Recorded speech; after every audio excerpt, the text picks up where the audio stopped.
Welcome back to my channel XRP Daily Brief.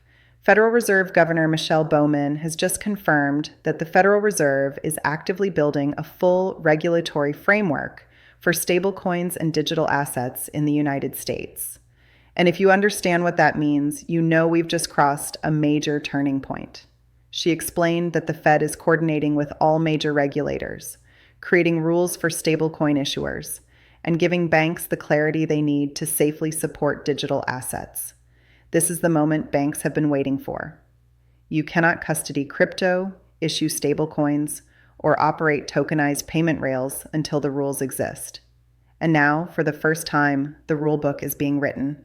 This ties directly into the Genius Act, passed in mid-2025, which forces federal agencies to design licensing requirements, reserve standards, liquidity rules, and a unified national framework for stablecoins. The FDIC is already preparing the first proposal. The SEC is shifting away from regulation by enforcement toward clear, predictable rules for token offerings, trading, and custody, and they're coordinating with the CFTC to harmonize definitions. So the crypto industry finally gets consistent regulations across all agencies. Meanwhile, the United Kingdom has legally recognized crypto tokens, stablecoins, and NFTs as personal property, with the same protections as traditional assets. Another G7 nation aligning itself with the coming wave of tokenization. At the same time, Singapore is activating real momentum for Ripple. Ripple's MPI license was expanded, and Thunes, already integrated with Ripple payments, received a major approval of its own.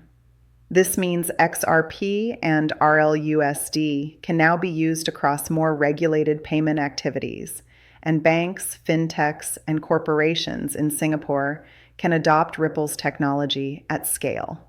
Very few companies in the world hold this level of licensing. This is what happens when regulation meets infrastructure. Everything accelerates. Japan is also preparing to take a major step. The Financial Services Agency is finalizing new rules for custody, institutional trading, stablecoins, and reserve management. Ripple Prime and Ripple Custody are built exactly for these requirements, giving Ripple a direct and fully compliant pathway to serve Japanese banks, brokerages, fintechs, and corporates. Japan already runs one of Ripple's strongest corridors, and these new rules position Ripple as a key component of the country's digital asset infrastructure. Ripple also announced a new partnership with RedPay, allowing users to send XRP or stablecoins and receive Nigerian naira instantly into a local bank account. No delays, no friction, just real utility powered by Ripple payments, XRP, and RLUSD. And over in the US, Vanguard, with more than $10 trillion under management, is now allowing customers to trade Bitcoin and crypto ETFs on its platform. Not launching its own ETF, but opening access to existing ones. Millions of investors now gain exposure, boosting liquidity and accelerating adoption at a critical moment. Ripple also highlighted its institutional-grade security, FIPS-certified hardware, HSM protections, SOC 2 Type 2 compliance, and ISO 27001 standards.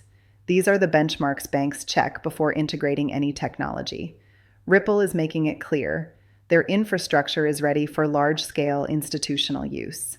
So right now, regulators are aligning, global markets are moving, Ripple is collecting licenses and partnerships, and XRP is starting to show momentum.